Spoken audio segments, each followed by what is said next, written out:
Welcome to the kbbreview podcast. I'm your host, Andy Davies, and this is episode 10 of season 7. And more importantly, that makes it the last full episode of this season. We are going to round it off with another awards bonus later in the week. But yes, this is the last full show before we take a bit of a break to, do some proper work.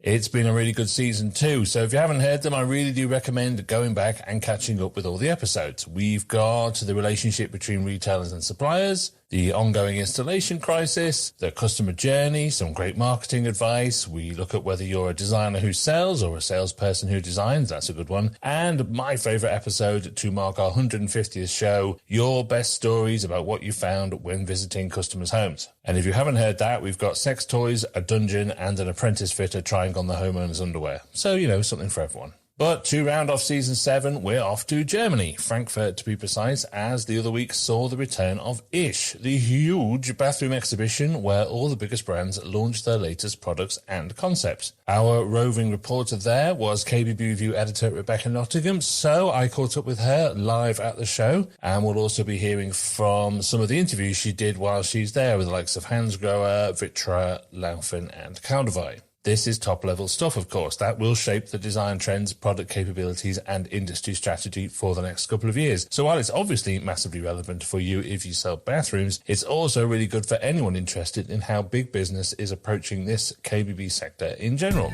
But first, a massive, huge thank you to Heritage Bathrooms for being our bathroom sponsor for Season 7. We've loved having you. And if you haven't heard my interview with Bristan Group boss Martin Mongan in the last bonus episode, I really recommend it for an insight into exactly what that brand's philosophy is and the new way it's approaching the market. Plus, Martin, who's obviously a very experienced guy, gives his view on the bathroom sector in general too, and where he thinks it's going. You can also find out more about Heritage and all its new products at heritagebathrooms.com. So, hopefully, joining me down the line from Frankfurt, technology allowing, is kbbreview editor Rebecca Nottingham. Guten Morgen, Becky. Wie geht es dir? I'm good, thank you, Andy. Yep, I'm here. Oh, that's very good. Here at ISH. I thought you were going to give me directions to the train station then or something. This is really good down the line here. I feel like we're on 5 Live or something. Has there been a penalty shout at Bramall Lane? Over to Rebecca Nottingham. Unbelievable, Jeff. No, there has not. But yeah, this is technology at its best, isn't it? Well, look, you're there in the middle of ISH. You found a quiet spot among a very busy few days. How's your hotel? Did you go full continental breakfast, or as they call it over there, breakfast? Yeah, that's true. I just had some pastries, boring pastries and lots of coffee because it was an early start Monday. Nice.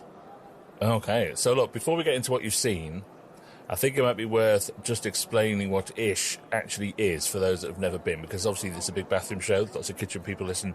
Give us the quick overview of what it all is. So ISH is Europe's biggest heating and ventilation show, of which ISH bathrooms are a small proportion, so it's quite a vast show. It's bigger than anything we've ever seen in the UK, just to give you some perspective. And like the stands are just phenomenal.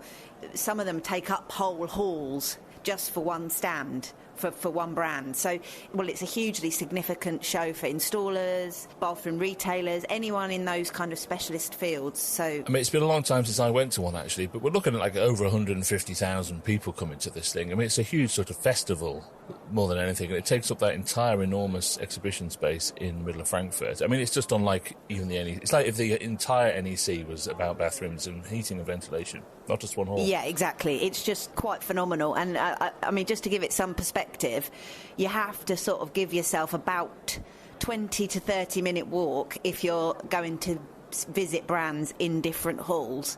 You know, you have to factor in about a 20, 30 minute walk between appointments. It's that vast. You've got your steps in. Oh, absolutely, yeah. And, of course, this is the first one since COVID. This is the first proper full exhibition. Yeah, that's right, the first in-person one in 4 years, actually.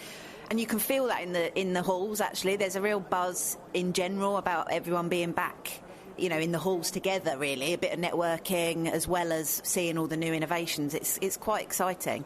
And as you say, the bathroom bit is only part of the entire thing, but it's not really a show for retailers per se, the kbbreview audience, if you like. It's for anyone who falls under the sphere of bathrooms. So I mean, from my experience of it, it's as much about architects and developers and installers and wholesalers and everything in between. 100%. I think that's the key there. It's literally it's all the UK specific shows in one, if you know what I mean, because it's aimed at everybody in the sphere of bathrooms. And there's a lot of installers here, you can tell. There's just a lot of installers, and a lot of the stands are focused at installers and, like you quite rightly pointed out, architects and specifiers, as well as anyone selling bathroom products to consumers as well. And as you say, the brands that are there are all the big, enormous bathroom brands. They all come to showcase their very latest stuff. And I suppose, unlike the UK, perhaps, they really show their ideas and conceptual stuff. They really launch whole new kind of ideas and ways of looking at things. And it's great for people like us because it gives us a great idea of where the industry is heading, probably in the UK, as opposed to where it is. Absolutely. It's not just about new product, it's about new ways of thinking. I mean, everything's all geared up.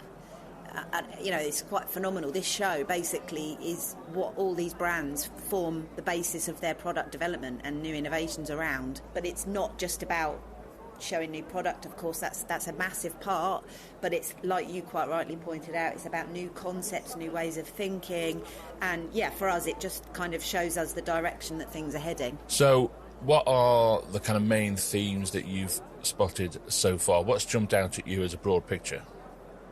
Broad picture, I mean, colour's massive. There's colour everywhere, and brassware, obviously, that's been growing in different colours. In brassware finishes, that's been huge, but now we're seeing a lot of primary colours actually in brassware, which is interesting, so really bright colours, but not just colour in brassware, come back for colour in sanitary ware. And again, it's not just the pastels we've seen recently, it's really bold colours, bright blues, greens, reds even, you know, it's a festival of colour here, to be honest. And on the colour theme, green is big, both in the colour finishes, but also in new innovations in sustainability. It's the overarching theme of the whole show. Again, it's not just about the products the brands are producing. It's all about the vision for the companies moving forward in terms of their routes to carbon zero and just how they're trying to move the industry forward in thinking greener. That's really interesting, isn't it? Because, as I say, this is a real vision of where the UK market is going to be. And all these massive brands, if they deal with contractors, developers, hotels, they all have to tick that sustainability box, not just in the products, but as you say, in their corporate social responsibility element as well. And, you know, I've said for a long time, this is going to shape this industry for the next decade, this issue. And, you know, those who aren't interested in it or aren't looking at it aren't going to have much of a choice, because as you've seen, all the products are coming down the line whether you like it or not. And how long is it before those suppliers start asking retailers, for example, for their credentials, or otherwise they won't deal with them? It's going to be such a fascinating thing to see this all play out. You're also talking, while you're there, to lots of senior European bathroom people, and we're going to play in some of your interviews that you've done after we've finished talking here. But is there a consensus on how the market is doing at the moment? Because it seems to be a very mixed bag. Yeah, I mean, I would say overall everyone's really positive, and I mean, I suppose there's an argument to say they would be positive at a big bathroom fair that they've invested a lot of money at, but genuinely some really candid conversations with brands. There's obviously challenges, don't get me wrong, but overarching theme is, you know, one of positivity for the industry moving forward. Okay, well, we'll hear some of them at the end of this. But look, I'll leave you, because you're basically standing in a room talking to yourself. That's true, yes. Getting some funny looks. So I'll leave you to go and find a sausage and mustard somewhere on a paper plate. Currywurst. Yeah, and we'll hear from some of the people you've been talking to get some detail. But for now, Rebecca Nottingham, Auf Wiedersehen. Auf Wiedersehen, Andy.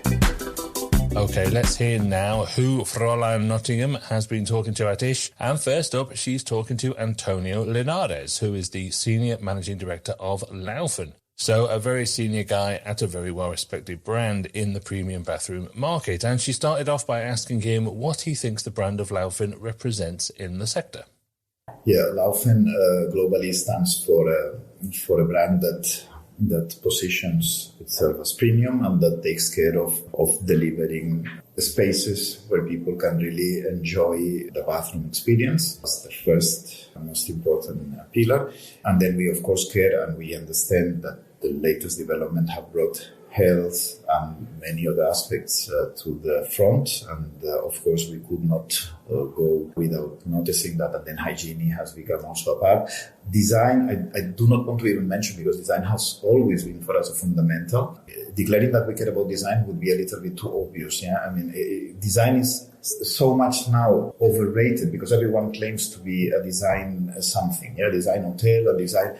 We believe that we do not need to claim it. We just show it with facts. And specifically then just the brand in the UK? Yeah, in the UK, I mean, the team in the UK have been doing a brilliant job in making the brand grow. And actually, they have been one of the international drivers of growth. The two countries that have grown most in the latest 3-4 years have been the UK and China. So we are really happy with the team and the commitment and how they managed to establish a channel and deliver the message of who we are and how we do. Yeah. Where do the retailers sit? How key are independent retailers? How important are they to the brand?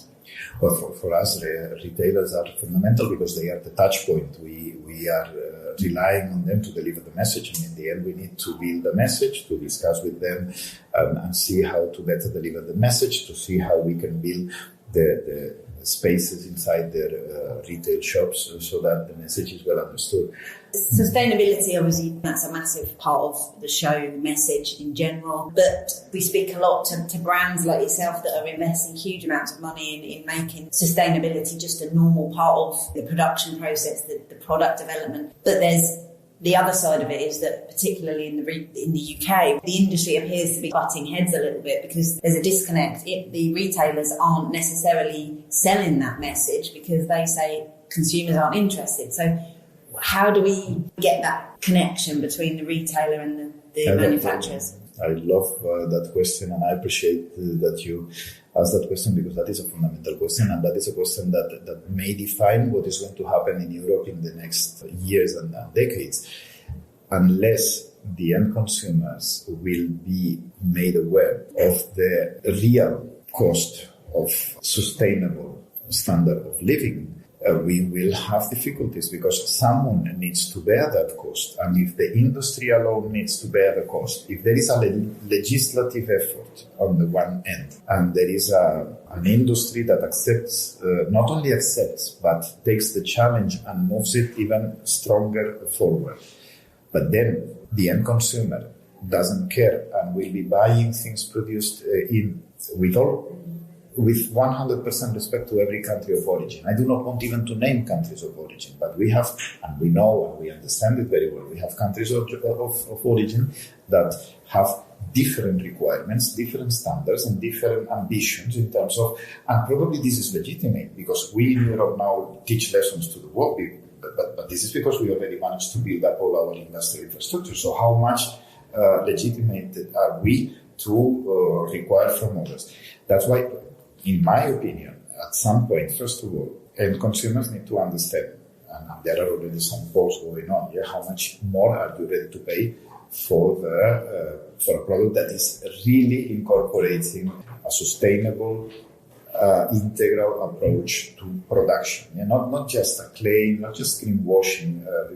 As I said, we do not claim what we don't do, but when we do it, we claim it. And I believe that we are in this regard one of the brands, and we are in a group that is really taking enormous steps towards a very, very ambitious sustainability program. And the program is the program, but then there is the reality, and I think that we are also one of the groups that is most advanced in the proposition that we deliver today to the market. Now, what happens? We need to communicate that, and we need to have a certain joint effort made with retailers, and retailers need to communicate that to the end consumers. I think we need a certain degree of protectionism if we want to keep an industry that is investing heavily in all this transformation. How can we protect that industry if everything that comes from places that do not have the same requirements is sold in the same conditions and without any barriers? What I'm not asking is for those barriers to stay in Europe and be given to Europe. What I'm saying is, okay, let's give, once we put a certain tax that could be called sustainability tax or call it as you wish. Let's give that money back to the countries of origin, and then let's say, guys, invest it in moving it forward to the next stage because in the end it makes no sense that we in Europe develop a very sustainable plan and then every other corner in the world becomes the place where everyone will reallocate their production. And with this, let me say one thing. Some of my very dear competitors are producing everywhere and claiming that this is made in Germany. Because nobody here in Europe is defending that you need to really declare and have it well established, the real place of production. And we, Laufen, we only produce in Europe. And we are, I can say with a certain pride, the last ones that only produce in Europe. We produce in Switzerland, we produce in Austria, we produce in Czech Republic, we produce in Poland, and we produce in Bulgaria. And we believe in transparency. We are not going to hide it. There are places that are a little bit more expensive than others, but we produce all of it. Bulgaria, Czech Republic, Poland, Austria, and Switzerland. They are all European countries that share values, that share certain principles. And again, I do not want to say that these values and principles are better they are simply the ones that are necessary for the world to continue to exist in a way that we can enjoy for the next generations, which is one of our obligations towards our consumers. I guess a good thing, just to sort of round off, you started the interview by talking about some very challenging years, but no one's really sure how this entire year or beyond is going to play out because of other challenges. So what's your predictions for the bathroom market in general moving forward? The bathroom market has a big advantage compared to other markets, and it is that we have never been a fast-moving consumer good. So we are not dependent on a business model that requires that you buy more and more often, and every year we need to shorten and accelerate the replacement and everything. We have always been delivering products that were not obsolescent at an artificially shortened period of time. Bathrooms in average in Europe are in 15-20 years. So we are an industry that is already resilient enough and understands that the market is not a market that is going to be buying every weekend in the supermarket when the time for the supermarket comes. So we are in a good position for that. Other than that, what I believe that there will be progress in making the bathroom. I mean, there are two trends that are a little bit contradictory. One is making the bathroom this cocoon where you do not have the electronics invading you and not letting you have a moment of calm and relaxation. Yeah, so I do not want to be connected in the bathroom. I want to really enjoy my bathroom experience. And there is the other trend, on the other hand, for people that cannot be, they are a different generation. They cannot imagine the life without being connected to something. Yeah? And then we, as the industry, there are some that will decide to play niche. There are some that will decide to play holistic. And this is a decision that different players will have to be taking on the way.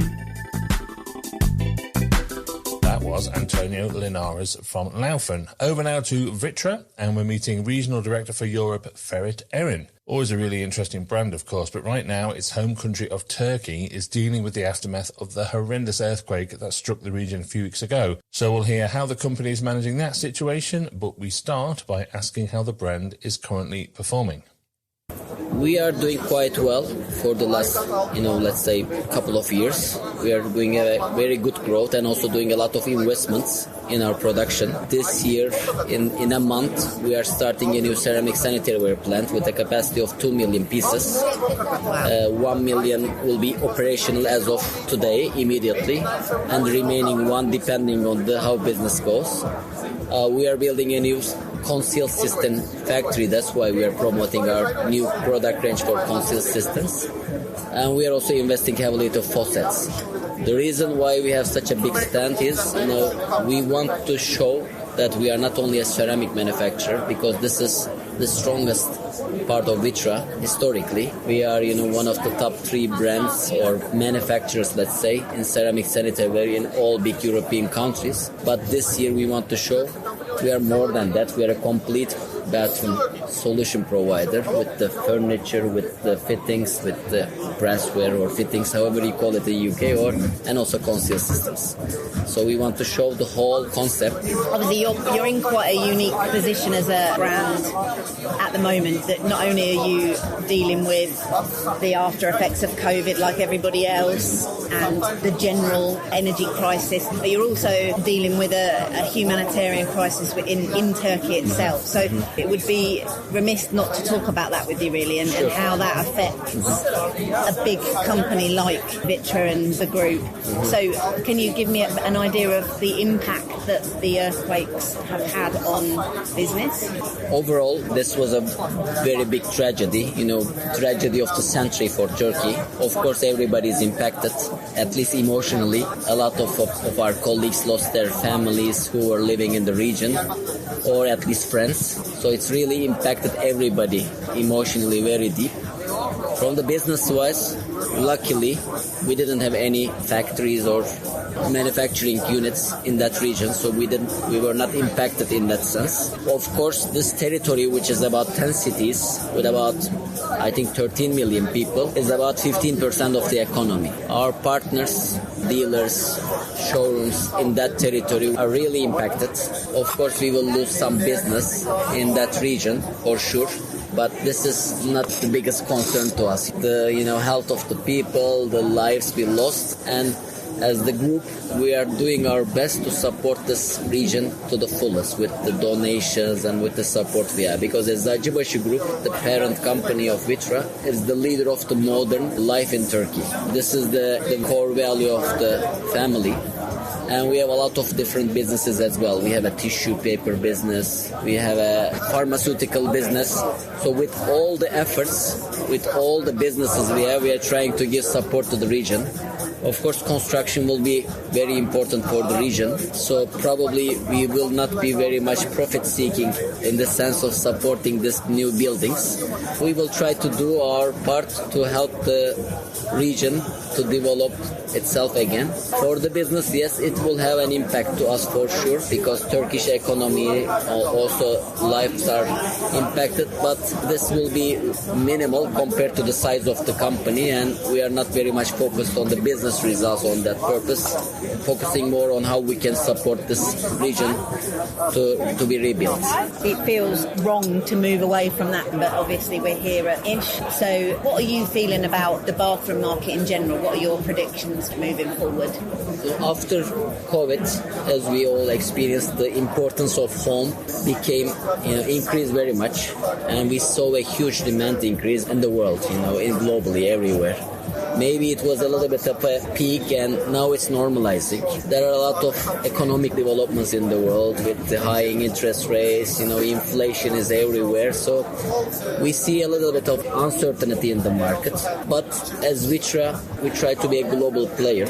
Europe is one of the core markets, so an important markets. Turkey is our home market.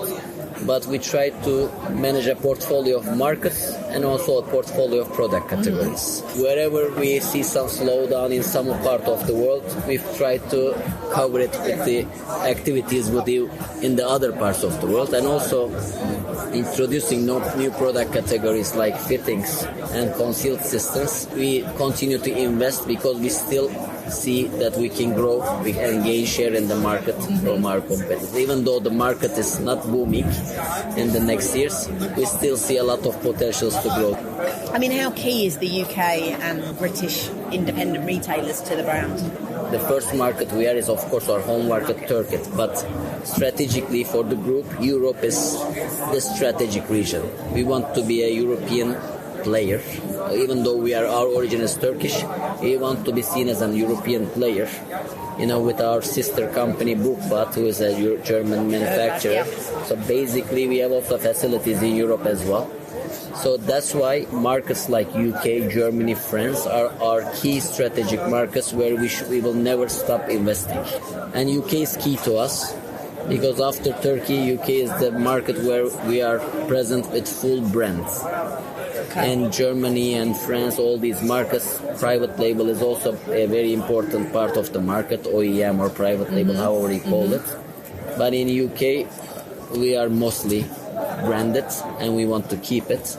As you probably know, one of the key investments we did last year or the year before is the London showroom.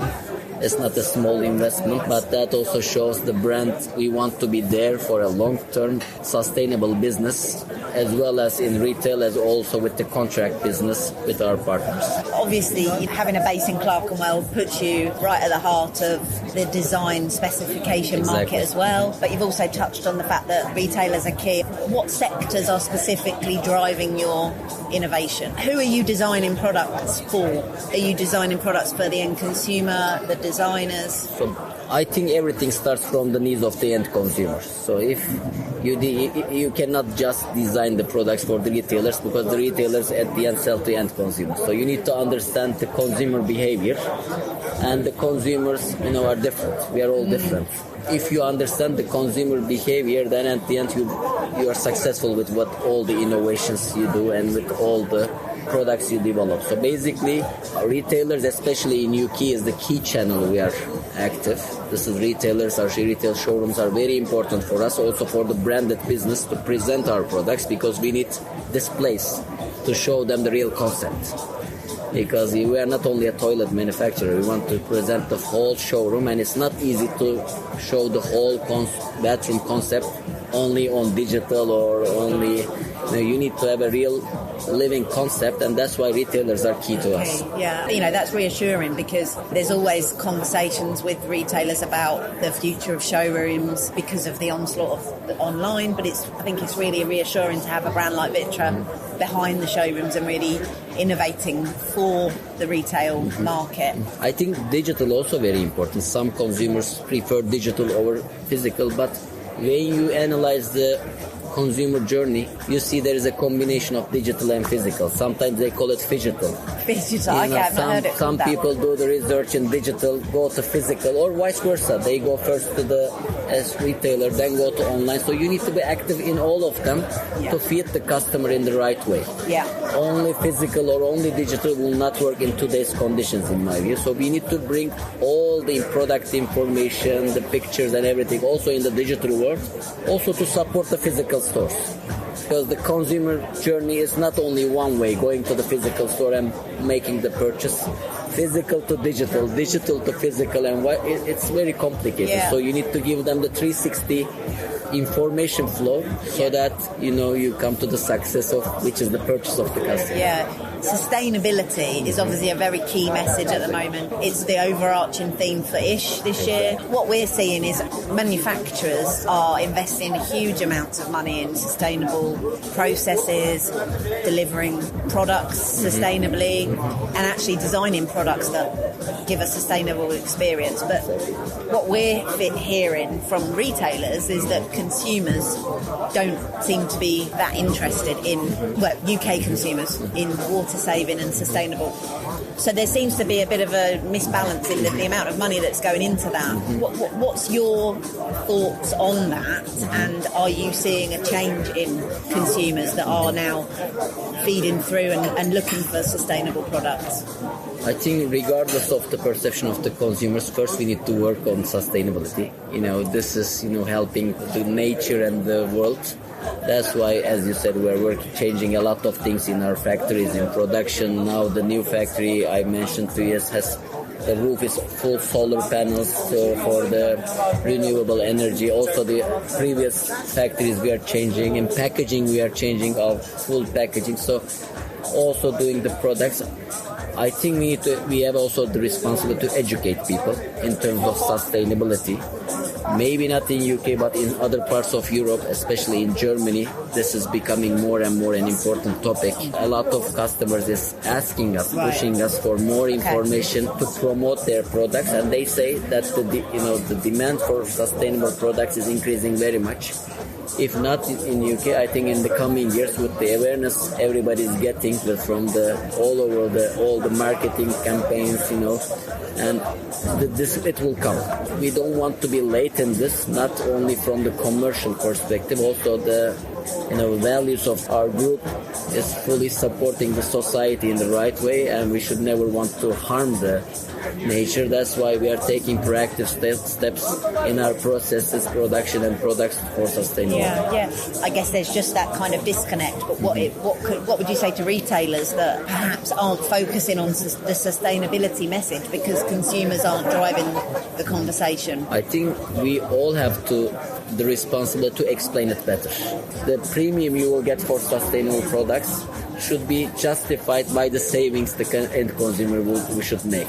If you explain this with either with electricity saving or water saving, also with the affecting their pockets, I think the influence will be even higher. I think it's a full chain, starting from the end consumer to the very last part of the chain.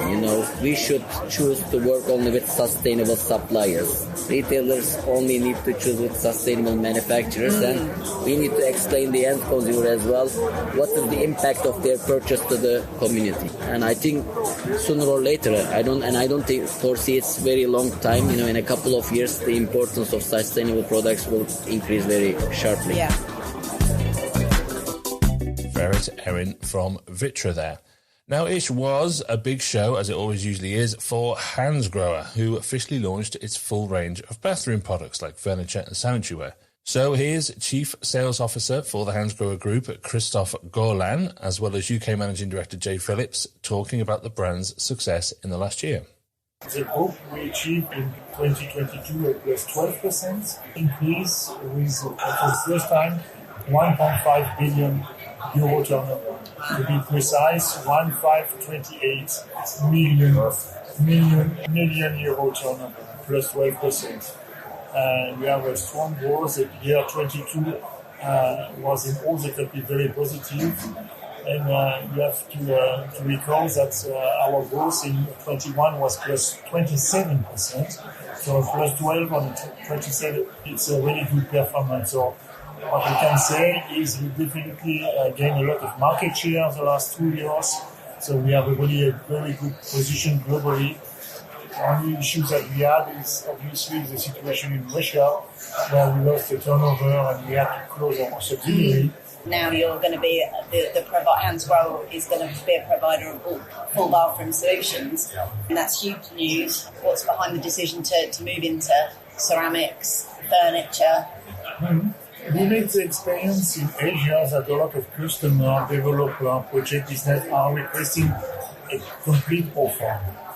Hansgrohe used to be a specialist, what we call a specialist of faucets and showers, and very often with some projects we had to compete with manufacturers from USA, from Asia, and in Asia we had a lot of requests for a complete offer from project business, but also from our distribution partner. And here in Europe, we also made some market study, and we also analyzed the market in Europe, and we also observed that some customers would like to have also a complete offer from us. We decided to launch this category expansion in Europe. We are Hansgrohe, if you look at the competition, was one of the last big brand specialists.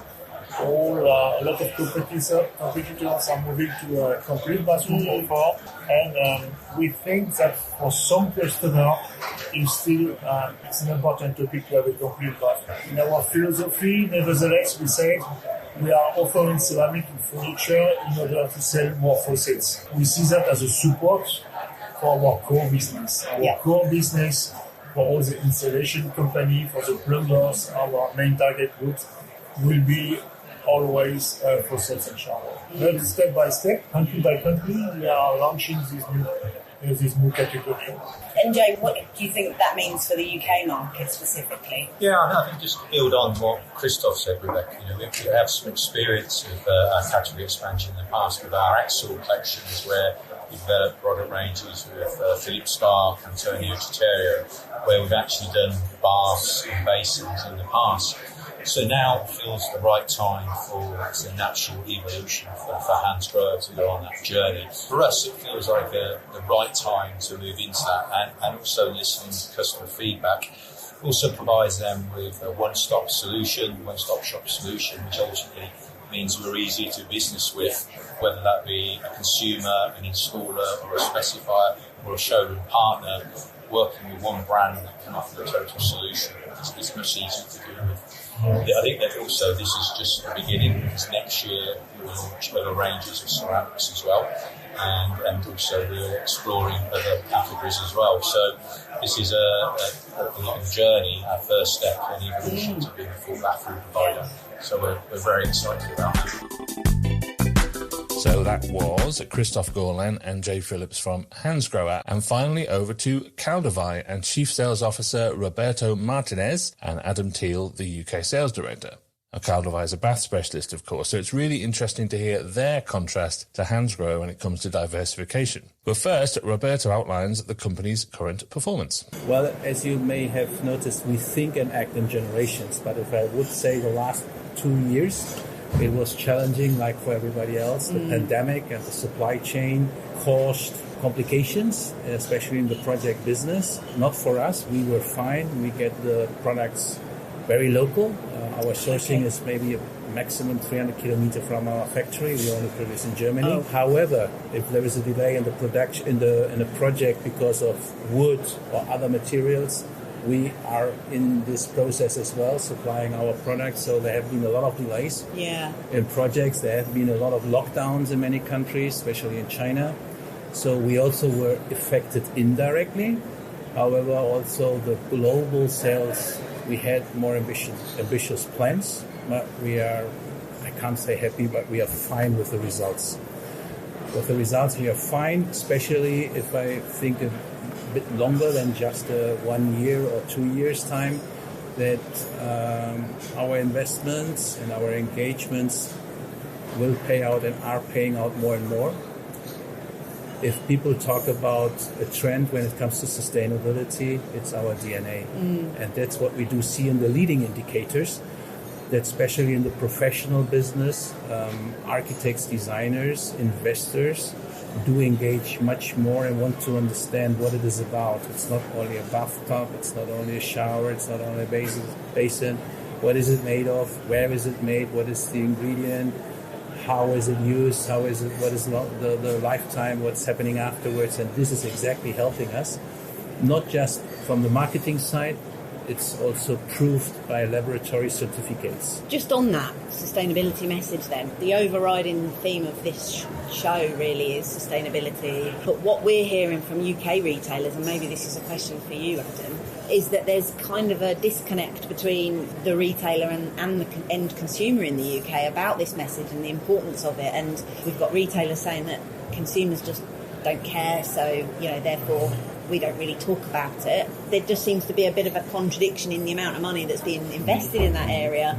I think it's a question of education and awareness, really. My feeling is there has been for many years a focus on water saving, quite rightfully, in the UK market. I think people have experienced that in terms of what's just been going on over the years in terms of the volatility in the environment. I do think now, however, though, the sustainability message is broadening and getting into people's minds and thoughts much more, not just in terms of water saving now, but actually in terms of recyclability and sustainability and more circular. And I think people are taking these things on more and more as more education comes into their lives. Yeah. Not just from the sanitaryware industry, but from all of the world. People are starting to wake up and notice these, and it's becoming more important to everybody. Just pinning down where the business is at really in the UK market and what your strategy moving forward is. Yeah, it's a tough market environment. Last year we were fortunate that we did achieve double-digit growth on the previous year. This year, again, those challenges are still with us. However, there's still opportunity for us to grow our business. I think one of the key growth areas for us is really going to be in the shower surfaces.